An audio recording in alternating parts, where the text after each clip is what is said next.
Hello, what's going on? And this is the part 3 of we being able to integrate Paystack in our web application in such a way that it should be able to charge our customers in dollar. And we have actually done the part 1 and then part 2. So I'm going to put a link to the part 1 and then part 2 in the description box below, or you can just drop a comment and just simply ask for the link to part 1 and then part 2 in the comment section, and I will respond to you with the comment. All right. So we've built the UI and then we've been able to make a payment. So let's just test that here. So we're going to just say this is going to be Henry. Let's say Henry Ford right here, and we can just maybe make up an email for him right here. So this is going to be Henry F, and we're going to just do at gmail.com, and we can hit on proceed to payment. You see that the payment is actually going to get initialized, and we can make a payment right here. Hit pay 400 USD, and it's going to redirect us to this particular page right here. So this is the page we want to work on right here. All right. So to work on this page, if we go back to our development environment, and I want to close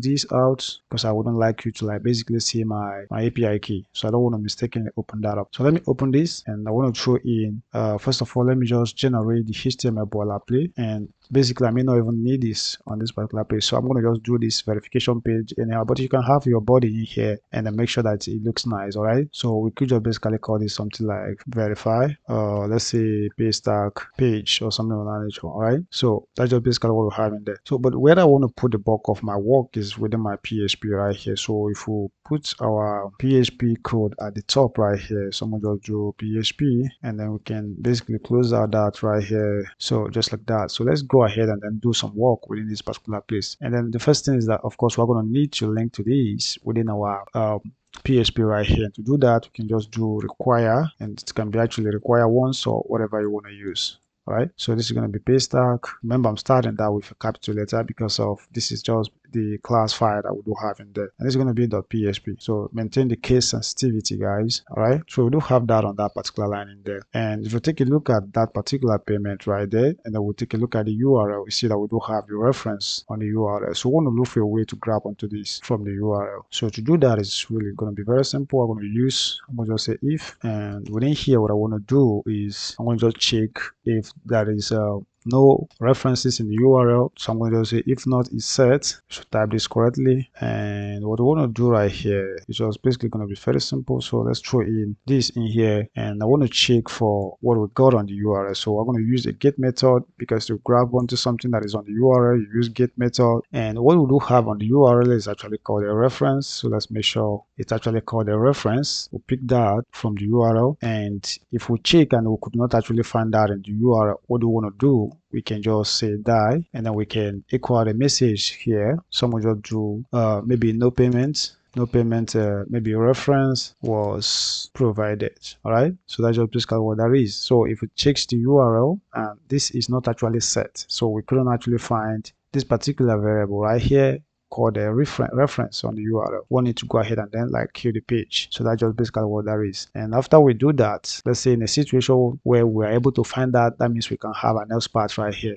All right, so let me just do reference. It's going to be a variable called a reference, and let's make sure I type that correctly. And I want to go ahead and then grab onto this. So I'm going to copy this right here and put that right here. All right, and if you want to use something like HTML special chars to guide it against any issues, you can actually do that. You can just do HTML special, maybe chars like that, and close this right here, terminate the line, and that's just fine. And we can go on and then do other things. So the first thing I want to do, I want to create a variable right here, just to grab onto the Paystack class. So this is going to be Paystack, and we'll go ahead and set that to new, and we can mention the object right here. So this is going to be Paystack.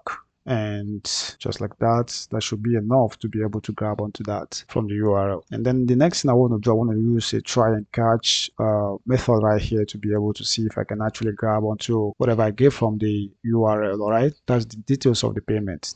And in here, let's create a variable and just call that transaction, and we should type that correctly. This is going to be transaction this time around, and I will set that to be equal to, and what we need is just, if we go back in here and take a look at here, I want to copy this. This is verified transaction, right? So, and if we go back here, I want to go ahead and paste that right here just to make sure that this kind of equates to what we basically have on this page. So that's pretty cool, guys. So I'm going to just go ahead and then introduce our terminating character right here, and we have gotten our transaction into a variable. So we got that from just because we made sure that we kind of linked to that particular page. Because if you take a look up here, you see where we've already done that right here with require right here. And again, we need to terminate this line before we forget, guys. So I forgot to do that earlier. So let's make sure we have that line terminated. And down here where we are just basically working on this.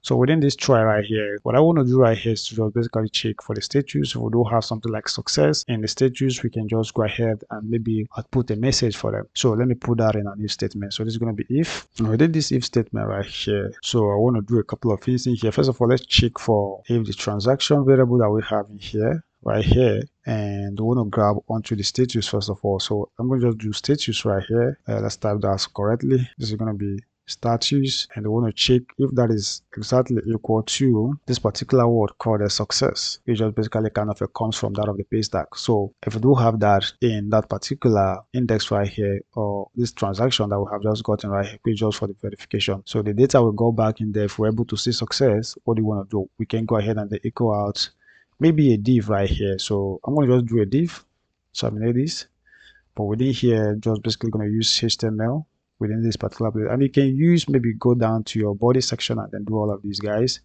So just bear with me that I'm just kind of using this that I'm just doing right here. All right. So let me create a div in here. So this is going to be div, and I want to just do class, and we can go ahead and within the class right here, we could just call this success box dash box, and let's go ahead and then close the div down here. So this is going to be div to close the div. But within this right here, what we want to do is we want to echo out something like it's going to be maybe h2 or something of that nature. All right. So to do that right here, we can just basically first of all, let me just echo out a div for the success right here. So to do that, this is going to be div, and now I want to have a class again that I'm just basically going to call success icon. So let's do that. So this is just called a success dash icon right here, and we can also go ahead and then kind of close that. This is going to be div for the class, for the div rather, and after that we can go ahead and also, so I'm gonna just do h2 right here, and within this h2, what I want to do, I just want to echo out this right here. So you want to look for a way to like put the check mark by yourself. All right, and what I want to do is to just simply say payment. You can use something like font or something if you want to do that. So this is going to be payments successful, and we can close the div right here. So I mean at the h2 right here. So we do have that right here, and also would like to also have this at the top right here. So that's just fine. And on the next line right here, we want to be able to create, I want to grab onto the email. So to do that, let's put that in the paragraph, and I'm going to just also create something in here, which I'm just basically going to call strong, just to make the text strong, just trying to highlight. And this is going to be email. So it's going to be email right here. And what I just basically want to do, let's close out the strong tag right here first of all. And after that, we can just basically go on to, we're looking for a way to like bring in the email right here. And then to do that, we can actually grab onto that because it's really present on this particular variable called a transaction right here. So to do that on this line, what we basically want to do is to go ahead and just bring in, we're going to just do variable, and this is transaction. What I'm going to do, let me just try to comment this line out so that I can use concatenation to do this, and we can just throw in our square brackets in here, and we want to get that from customer. It's just basically coming from that of the Paystack, and then after that, what we want specifically get is an email, so we can just put email right here. All right, so we've just kind of gotten that on that particular line, and we can go ahead and maybe if we want to concatenate onto the rest, and this is just basically going to be the p paragraph just to close the paragraph, and we can maybe terminate this line in here. And the next thing I want to do, I don't think we need to like basically terminate that just right now, but what I want to do on the next line is just basically go ahead and then fetch the amount and also the reference. So let me just basically copy this line and then paste that on the next line. All right, so I want to change this email right here to amount paid. So let's change this to amount paid, and we can just grab onto the amount, and we just want to get into here and just say amount. So it's going to be amount right there, and we are not going to need this variable, this email part of it. All right, so that's just basically what we're having there. And what's the next thing we need? So the next thing we need is just going to basically be, I think this amount right here is just basically we need to like divide this by 100. So divide that by 100. Then on the next line in here, paste that we need to like grab onto the reference. And to grab onto the reference, let's change this to reference. So it's going to be reference. And I want to just like HTML special chars on this particular thing right here, because I have it this way and I want to change what we have in here to the variable that we got up there. So this is going to be, and we say reference, and that just basically going to do that for us on that particular line. So for the last line in here, what I want to do is to just add something like a link here. So I'm going to get rid of all of these things that we do have in here, and I just basically want to put something like a link here.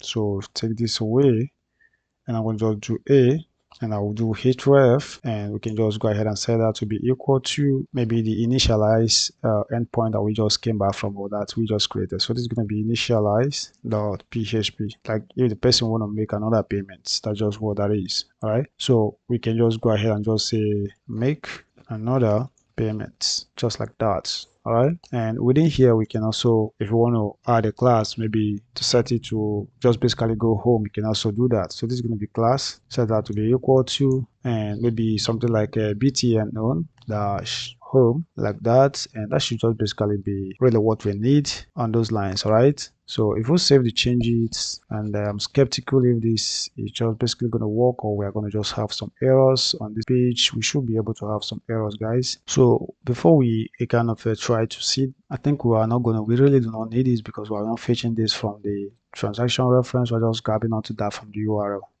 All right, but I think we're going to have some issues right here. Cannot use this. Okay, so we need to have okay, first of all, let's create an else part for this right here. So I'm just do else, and within this else part right here, what we basically want to do is we're going to just echo, and I'm going to just say h2 right here, just have h2, and we want to basically just say something like let's add a cross sign in here. So I want to add this cross sign in here, and I want to like say message to that. So this is going to be payment failed or something of that nature. All right, so we do have that in there. We can close the h2 on this line, and then we can go ahead and terminate this line. But for this, if we hit on that, we need to have the catch section. So we're going to just do catch like that, and within this we're going to just do exception right here, not catch. So this is going to be exception. So we create the e parameter right here, and then we can throw in our curly brackets on this particular line. And what we want to do is let's echo out a message here in case if we ever catch something. So let's put that in quotes. So this is going to be h2, and we can go ahead and just say something like error. So right here we're going to just basically go ahead and just let's close the h2 in here, and then we can concatenate onto whatever the error could actually be. So if I do e parameter right here, and I can just do get, and we say message. All right, so we have that on that particular line. All right, so we can even, if we decide to like maybe put this in form of something like a paragraph that's nothing spoils, so we can just if we want to do that, we can just within this place, I'm going to just do this right here and just do paragraph. Remember that this needs to be in quotes, guys, so let's make sure that we kind of put this in quotes. So maybe I will just cut this, maybe I'll just kind of cut this from here and just put this right here. All right, and then we can just also concatenate onto the next part, which is just basically going to be the closing part for that of the p tag right there. So this is going to be p, and we can just go ahead and then terminate this line, and you see that the error right here is actually gone, guys. So that is just that. I think that you guys kind of understand what is going on right here. Then for the css, what I want to do is just basically copy the css and then paste that. But for now, let's take a look at how it's looking so far in our browser. So if we refresh, okay, we do have an error called to undefined the function verify transaction on line 11 right here, verify transaction. So let's go ahead and find out why that error is kind of showing. So if we check verify.php, what line is actually that? So that was 11. So we check line 11 right here. So this is verify transaction. This should just basically be correct. What are we? Let's check here. This is verify transaction. So I think, okay, let's go back here. Okay, we need to pass this particular new object to this. So to do that, we can just do, I'm gonna do paste this. We can use our arrow like this, save the changes, and that should just be able to do that. So let's go back in here, and then we refresh, and that should be okay by now. All right, so we do have a error right here, fail to connect to API, and that should just be coming from the internet issues. So let's refresh again. So this should be coming from the internet connection. So if you take a look here, guys, you see that I'm not connected right now. So let's try to connect right back. All right, so it feels like the internet is back. So let's refresh here, and let's see what is going to happen. All right, so as you can see, the page, it kind of shows up with all the payment credentials being fetched from that of the Paystack. So what I want to do next is just try to beautify this. Let me add a couple lines of CSS so that it will look just like the original. All right, so I do have the few lines of CSS copied to the clipboard, and I want to make sure that I put it within the head region of the application, which we can just do that right here. So I'm going to paste that, and what I did is really very simple. So I just kind of styled the body right here, and just like I said before, you should have a file called the style.css, or even a folder then have a file called the style.css, and then you can just simply link to it before you do all this styling right here. So I'm just doing this just to speed things up. All right, so we kind of style the success box right here. This is the icon, and this is the title right here, and we also have these, and just basically throwing in some lines of style to the stuff right here. So if we go back in here and then we refresh, and we should have this look a little bit more beautiful. So this is how it is looking right now, and I believe it's a lot more beautiful. And if you want to make another payment, you can hit on make another payment right here, and it's going to take you to payment page. So that's just what that is, guys. So thank you guys for watching, and if you like the video, feel free to say at least thank you in the comment section, and I think I'll see you guys in the next one. Bye bye for now.